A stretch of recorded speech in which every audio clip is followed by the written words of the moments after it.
मैं हूँ रियाज शाह और आप देख रहे हैं स्टार न्यूज मालेगांव चैनल। आइए नजर डालते हैं कुछ खास खबरों पर।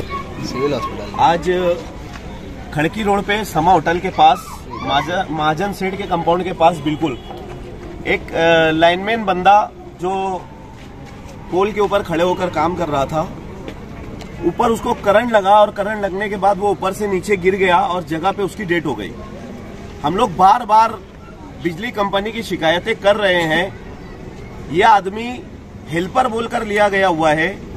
हेल्पर आदमी को लाइन पर खंभों पर चढ़ाने की क्या जरूरत? पहले सबसे पहला सवाल हम लोगों का बिजली कंपनी से ये कि इनके घर में 15 दिन पहले एक बच्चे का एक शादी के अंदर करंट लगने की वजह से उसकी भी मौत हो गई और ये उनके घर का दूसरा हादसा है। उसका जिसका इंतकाल हुआ उसका भतीजा 15 दिन पहले उसका इंतकाल हुआ, इनका लड़का था।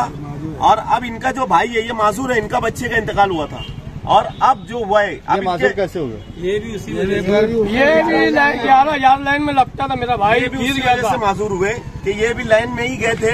और 15 दिन पहले इनका बच्चा जो था वो भी उसका भी इंतकाल हुआ एक शादी के अंदर करंट लगने की वजह से। और आज इन्हीं के घर का आदमी उसका इंतकाल लाइन पर चढ़ने की वजह से हुआ। अभी हम लोगों को यहाँ पर इससे पहले पता चला कि जैसे हम लोग बिजली कंपनी में जो हेल्पर काम करते हैं उन लोगों ने हमको बताया कि 15-15 लाख रुपए का इन लोगों को कहा गया था कि इन लोगों से कहा गया कि हमने तुम लोगों का इंश्योरेंस करवाया है, लेकिन अभी तक इन लोगों को कोई भी इंश्योरेंस की पावती बिजली कंपनी ने नहीं दी। इतनी लापरवाही बिजली कंपनी की जिससे पूरा शहर परेशान है और कई मौतें हो रही है। इससे पहले एक बच्चा आप लोगों ने अपने चैनल के ऊपर लगाया था कि एक बच्चा जाके सिर्फ खंबे को पकड़ा था और पकड़ने की वजह से वो बच्चे की मौत हो गई थी कि करंट उसका पूरा खंबे में उतर गया था। तो वो बच्चा अभी ज्यादा दिन भी नहीं हुआ, 2-2.5 महीने ही हुआ था। अभी ये लाइनमैन ये आदमी हेल्पर था और इससे किस दर्जे का काम लिया जा रहा था ये अब हम लोग मुतालबा करते हैं पुलिस डिपार्टमेंट से कि वो जांच करे। एक हेल्पर आदमी को ऊपर क्यों चढ़ाया गया? सबसे पहला सवाल हम लोगों का ये। क्या निर्णय, क्या फैसला लिया आप लोगों ने? हम लोगों ने ये फैसला लिया, इनके घर वालों ने हमसे कहा, पहले तो इन्होंने हमको कॉल करके यहाँ बुलाया कि आप लोग आओ यहाँ पे हमारी हेल्प के लिए, और जब तक के हमारे मामला हल नहीं होगा, इन लोगों का कहना है, तो यहाँ से हम लोग सिविल हॉस्पिटल से डेड बॉडी नहीं उठाएंगे, ऐसा इन लोगों ने मुतालबा किया है। और बिजली कंपनी के साहब लोगों को तकरीबन 1 घंटा हो गया, मैं खुद कॉल किया हूँ, अभी तक यहाँ पर कोई आया नहीं है। उसके बाद मैं साहिल सर से बात किया तो साहिल सर बोल रहे हैं कि 10 से 15 मिनट में मैं यहाँ पर पहुंचता हूँ। तो अभी हम लोगों का मुतालबा पूरे शहरियान का ये रहेगा कि बिजली कंपनी जो उन लोगों ने एमएससीबी से वादा किया था कि जितनी लाइन खराब हो चुकी है, तार खराब हो चुके हैं, पोल खराब हो चुके हैं, जो पोल रोड के ऊपर सड़क के ऊपर आते हैं ऐसे सारे पोल बदले, तार बदले। और जो उन लोगों ने एमएससीबी से इन लोगों ने टाइप किया था वो मालेगांव शहर के अंदर पूरा करे, नहीं तो मजबूरन हम लोगों को मालेगांव शहर में बिजली कंपनी के खिलाफ बड़ा धरना आंदोलन करना पड़ेगा। भाई क्या नाम है आपका? आप कौन है उनके? बड़ा भाई है मौसा। क्या मतलब आप फैसला, आपका आखिरी फैसला क्या? फैसला है जो इन लोग ने बोला कि जब तक के साहब लोग आएंगे नहीं, मसले हल करेंगे नहीं। एक भाई ऐसी पहले डैमेज हो चुका है 8-10 साल पहले, उनके वादा करे कि हम उनके साथ ऐसा करेंगे वैसा करेंगे, कोई सेफ्टी नहीं है, कुछ नहीं है। मेरा हुआ था 4 साल पहले, मेरे को कोई सिर्फ हॉस्पिटल खर्चा करे, उसके बाद 1 रुपया नहीं, सिर्फ पेमेंट चालू है और उसमें भी दुनिया भर की तकलीफ देते रहते हैं। ऐसा क्यों है? ये नहीं करेंगे वो नहीं करेंगे। और इसको हेल्पर बोल के लगाया गया था, उसको खंबे पे कहते चढ़ाया गया, ये जवाब होना मेरे को। ये हेल्पर था कि तो मैं खुद हेल्पर में मैंने उसको लगवाया था, हेल्पर था ये। बॉडी उठाएंगे नहीं? जब तक बॉडी उठाऊंगा नहीं, जब तक यहाँ साहिल सर टोटल कंपनी के लोग आते नहीं, इनको जवाब देना है मेरे को आके। जब तक ये आएंगे नहीं, मैं शफीक भाई और इन लोगों के सामने बोल रहा हूँ, मैं बॉडी उठाऊंगा नहीं, कोई कंप्रोमाइज करूंगा नहीं जब तक ये आएंगे नहीं। जब ये समझ लेना प्रोवाइड कर रही है, शहर के लीडरों का भी काम है ना? नहीं, सबका काम है। ये ने जब वो कंपनी प्रोवाइड कर रही किसी आदमी को, तो कंपनी का काम है कि सेफ्टी बोल के उसका इंश्योरेंस क्या है, उसकी जो है समझ लेना। जो ये विषय तो शहर के किसी लीडर ने नहीं उठाया, शहर के हजारों लोग उसमें काम कर रहे हैं। अब शहर के लीडर लोग ने नहीं उठाया तो हम कुछ नहीं बोल सकते शहर के लीडरों को, लेकिन हम जो है आम लोग है, हमारा काम है। और किसी की जान गई है और किसी की जान की बहुत अहमियत हुआ करती है, तो उस वक्त तक बॉडी उठाएंगे नहीं। यहाँ पर आके कंपनी को जो है ये करना, क्योंकि कंपनी का कुछ भी अगर डैमेज होता है तो कंपनी ने अपनी अटी शर्ती के मातहत के अंदर ये चीज को यानी समझ लेना, ये करे लाठी शर्ती के अंदर वो लेके अपनी नुकसान भरपाई तो भरती है। किसी की जान की नुकसान भरपाई हुई तो उसका जिम्मेदार कौन? लीडर भी है, लीडर ने आना चाहिए वहाँ। एकदम साफ अल्फाज में बोलो ना कि लीडर आए, वो पब्लिक का काम करे। नहीं, लीडर लोगों ने तो आना चाहिए, सब आना चाहिए, सब ने समझ लेना बोलने। जो मुद्दा तुम बोल रहे हैं, ये मुद्दा शहर के किसी लीडर ने नहीं उठाया, शहर की कंपनी में हजारों लोग काम कर रहे हैं, क्या शहर के कोई भी लीडर ये मुद्दा क्यों नहीं उठा रहा? एक बात है, शहर के लीडर लोग अगर नहीं उठा रहे तो ये उनकी यानी समझ लेना, मैं कमी समझता। अगर ये समझ लेना आम लोग अगर उठेंगे नहीं और यानी इनको सबक सिखाएंगे नहीं तो जब तक कुछ काम होने वाला है नहीं। अगर लीडरों के भरोसे पे डिपेंडेंट होते रहेंगे तो आगे भी ऐसी जाने जाते रहेंगी। तो हमको छोटे छोटे काम होते हैं, हाँ, तो स्लेब का फोटो अखबार में लग जाता कामयाब नुमाइंदगी। शहर के सैकड़ों लोग पावर कंपनी में काम करते हैं, मर जा रहे, अपाहिज हो जा रहे, कोई भी लीडर इस मुताबिक से बयान देने के आगे नहीं आ रहा। हम देख रहे कई दिनों से कंपनी के खिलाफ कोई बयान नहीं आ रहा है।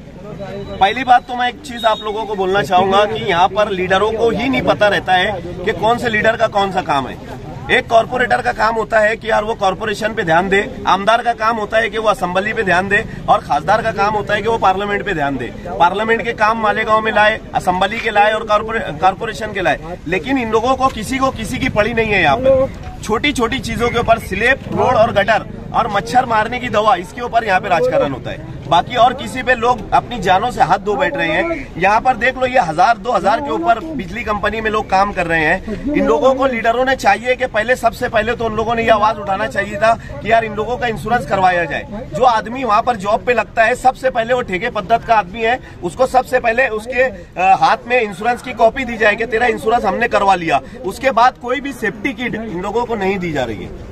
सेफ्टी किट से मुराद हाथ में पंजे हो गए, उनका जो लिबास होता है वो लिबास हो गया। ऊपर चढ़ने के बाद ये लोगों को कोई सेफ्टी रहती नहीं है। जैसे कि बंदे को अभी हेल्पर बोलकर लिए और इससे लाइनमैन का काम करवा रहे। एक लाइनमैन का काम करवाना कितना रिस्क का काम होता है, ये बिजली कंपनी जाने और हमारे शहर के लीडरान जाने। लीडरों को चाहिए कि वो बिजली कंपनी के खिलाफ ऐसा कोई काम करे ताकि बिजली कंपनी इसके ऊपर कोई अच्छा काम मतलब निर्णय ले कि लोगों का काम हो सके। ऐसा मुन्ना भाई, क्या आप आवाज उठाएंगे? लीडर तो खामोश है सभी, क्या आप इसके खिलाफ आवाज उठाएंगे? अवामी तहरीक। मैं रमजानपुरे के अंदर जिम्मेदार हूँ, मुन्ना मेंबर कर बोल के। मैं कई बार साहिल सर को मुस्तफा चौक के अंदर खंबा है, शिकायत ना जाने कितनी बार बुला के दिया कि निकाल लो। आए दिन ट्रक वाले मारते, पूरा तार हिलता, किसी घर पे हादसा होते रहता है दिन, मगर कुछ सुनवाई लोग कुछ करते होते नहीं। अभी ये लड़के का हादसा हुआ है, मेरा बोलना है कि 50 लाख रुपए का डिमांड हम लोग करते हैं। 50 लाख रुपए का डिमांड उसकी जान के देना चाहिए, और नहीं तो यहाँ से बॉडी उठाएंगे नहीं। अगर पुलिस जांच करती है, यहाँ से करती है, तो हम कुसुम्बा रोड पे एक नौकरियां दहली पास ले आके बॉडी रख देंगे, और जब तक हमारा मुतालबा पूरा नहीं होगा हम वहाँ से बॉडी उठाएंगे नहीं। जो भी चीज होंगी उसका जिम्मेदार प्रशासन होगा और पड़ोस के लोग होंगे। नमस्ते। आज अपने मालेगांव शहर में एमपीसीएल कंपनी में काम करते वक्त अपने मालेगांव शहर का शमसुद्दीन लाइनमैन का उसका शॉक लग के डेथ हो गया। ये बहुत ही दुख भरी बात हुई है, बहुत ही दुर्दैवी घटना है। इस हादसे में उनकी जान गई है। ऊपर वाला भगवान और अल्लाह ताला उनको शांति और सुकून दे, ये प्रार्थना मैं सभी आवाम की तरफ से ऊपर वाले को भगवान को करता हूँ। ये प्राइवेट कंपनी का, एमपीसीएल कंपनी का बहुत ही बेजवाबदार और निर्दयी कामकाज चल रहा है। इससे पहले भी 1-2 हादसा हुए। हादसा होने के बाद जिन कर्मचारियों का हादसा हुआ उनको सिर्फ मेडिकल में खर्चा करते हैं, गोड़ बंगाल करके, मीठी मीठी बातें करके, उनको कोई ही बाकी उनको जो बेनिफिट देना चाहिए वो बेनिफिट देते नहीं। कंपनी की पहली जिम्मेदारी है, जब वो कायदे में तरतूद भी है, जब एग्रीमेंट हुआ एमएससीबी का, तो जब यह हादसा होता है, हादसा देख के तुरंत उसको, वो कंपनी का कर्मचारी हो या बाहर का कोई इंसान हो, उसको शॉक लगता है, कोई घटना घटती है, तो उनको तुरंत 4 लाख रुपए देने तक इनके जिम्मेदारी है। वो उनको तुरंत उस परिवार को 4 तो 5 लाख रुपए देने चाहिए। उसके बाद में भी कंपनी की जिम्मेदारी रहती है कि जो कर्मचारी लाइन से आने से अपनी जान से खेलते, उनको सुरक्षा बीमा, इंश्योरेंस निकालना इनकी जिम्मेदारी है। जैसे कोई ड्राइवर वाहन चलाता है, वाहन चलाते में उनका हादसा होता है तो उनको 25-25 लाख, 50-50 लाख रुपए का कवरेज मिलता है उनके परिवार को। तो इन्होंने 250 रुपये का बीमा निकलना, तो 20-25 कर्मचारी किसी शॉप में काम करते तो वो भी निकालते हैं, वो तो कोई भी निकालता है। लेकिन ये रिस्क लाइन से खेलना यानी से जान से खेलना है, इसीलिए ऐसे बहुत सारे हादसे हुए। हमने खड़की के नितिन पवार के बारे में जब आंदोलन किया तब उनको सावध कर दिया था कि इसके आगे किसी की जान जाती है तो तुम उनका सुरक्षा बीमा करके रखो। जैसे रास्ते पे एक्सीडेंट होता है, जो गाड़ी से एक्सीडेंट होता है वो गाड़ी मालिक तुरंत उनको इलाज के लिए पैसे देता, उसके पैर कट गए होंगे, हाथ कट गए होंगे तो 1 महीने के लिए 2 महीने के लिए वो घर का ट्रीटमेंट लेगा तो उसका राशन भर देता और दवा खाने का बिल देता। और उसका सुरक्षा बीमा इंश्योरेंस निकाल के रहता तो वो 2-3 साल में उसको कम से कम 50 लाख रुपए 40 लाख रुपए उनकी उम्र देख के उनको बेनिफिट मिलता है। वैसे ही प्राइवेट कंपनी की जिम्मेदारी है, जितने भी लाइनमैन काम करते हैं उनका सुरक्षा बीमा निकालना इनकी जिम्मेदारी है।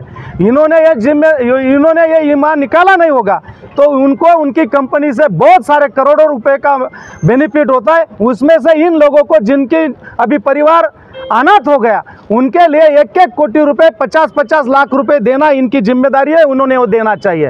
और उनके कैसे हुआ ये हादसा इधर लाइन में, ये हादसे के भी जैसा नितिन पवार का हुआ वैसे ये शमसुद्दीन भाई का हुआ है। इनको हेल्पर उनको जब किसी को लाइनमैन का काम देते हैं तो वो ITI होना चाहिए, उनको 1.5 साल का 2 साल का इलेक्ट्रिक कंपनी में काम करने का अनुभव एक्सपीरियंस होना चाहिए, वो गवर्नमेंट का सर्टिफिकेट होना चाहिए, इलेक्ट्रिक डिप्लोमा होना चाहिए। लेकिन कम आमदनी में कम पगार में ये लोगों को हेल्पर बोल के बुलाते, उनको एक्सपीरियंस नहीं रहता, उनकी परिवार की जिम्मेदारी रहती, इसीलिए प्यापी पेट के लिए ये काम करते, उनको उतना दाम भी देते नहीं और उनकी जिम्मेदारी नहीं रहती, लाइनमैन का अनुभव नहीं रहता, फिर भी वो रिस्क का काम करने को लगाते हैं।